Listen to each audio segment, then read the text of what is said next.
Okay, yes, every Tuesday we've been blessed to have the opportunity to receive pallets of raw food.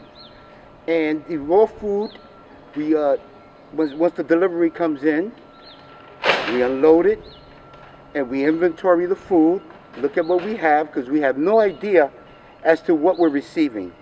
Once we inventory it, we create a meal and we start filling up the bags.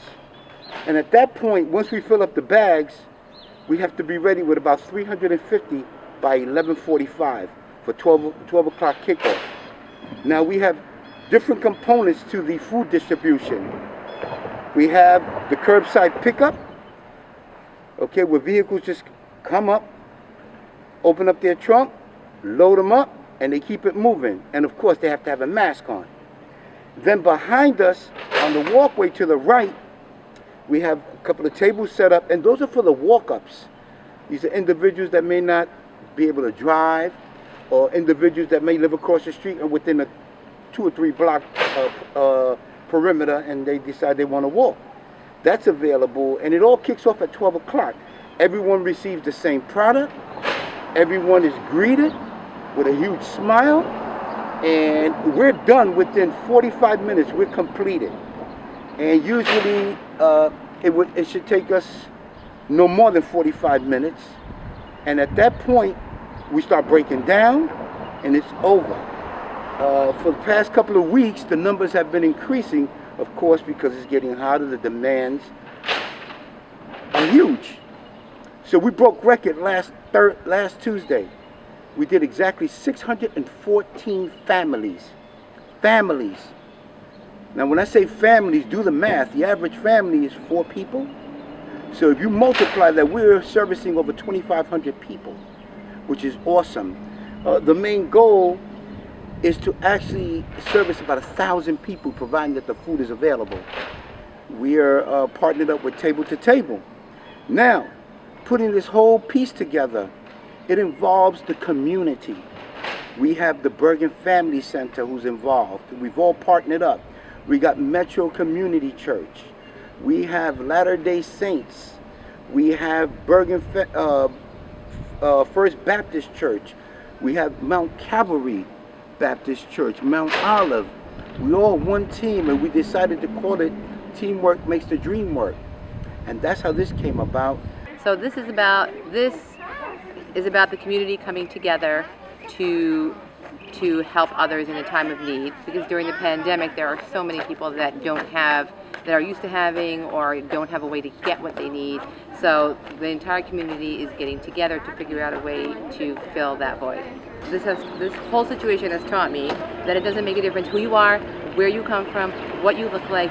It's all about the giving, and if your heart is in the right place, then that's really all you need. Because here everyone looks different, and the ages are all different. Everyone's coming from a different walk of life, and everyone is working the same amount, putting in the same amount of effort, which is, it's great for the kids to see. It's a real life learning lesson for kids who are just, they're all seniors graduating, and this is an encounter in life that's going to take them, for years and teach them.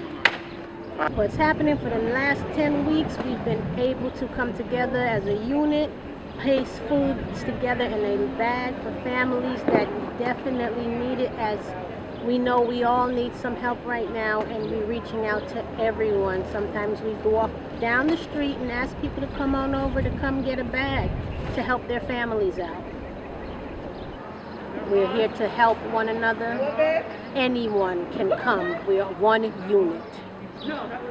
Sure. Well, I saw what Dion had put together on Facebook a couple weeks ago, and this is my 3rd week here on Tuesday mornings, volunteering for a couple hours, and I am just super impressed, and it's amazing. We're helping so many families. It's a wonderful group of volunteers, a real diverse, passionate group of volunteers, which is fantastic, and just feel really happy that I could be involved and help out some folks in need during this difficult time. Well, we got a saying over in Teaneck. It's actually the motto of our high school. It's we are many, we are one. And that's what I'm really learning.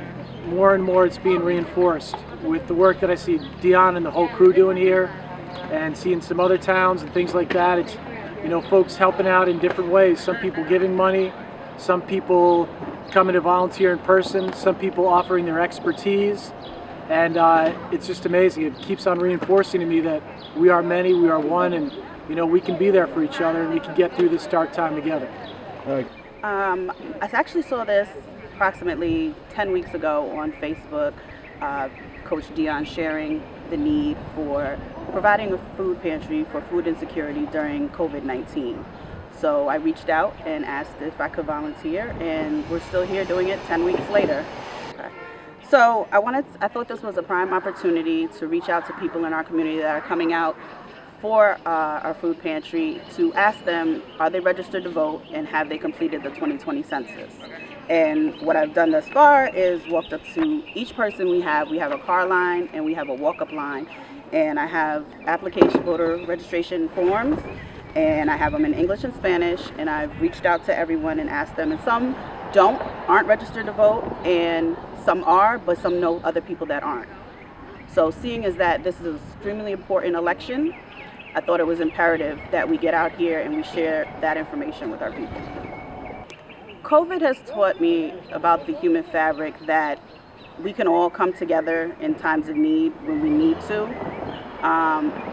It's more so, if the tagline was we're all in this together, but it's really showing that we're all in this together. And Englewood has really stepped up. We've had a number of excellent volunteers for a couple of weeks now that have really stepped up to help provide for other people of Englewood, and that's really showing the unity in community.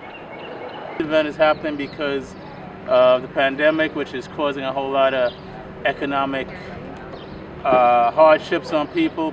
Some people are probably still waiting for their first unemployment check or their paycheck since mid-March.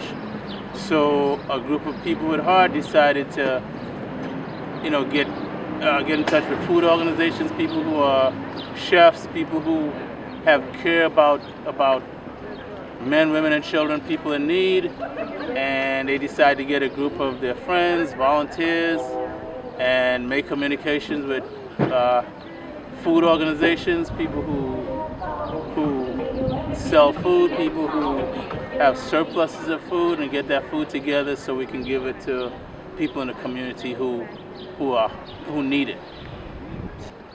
That more people should care about people, because that's what we have a shortage of in this world. People caring about people. There's so many people out there who need care.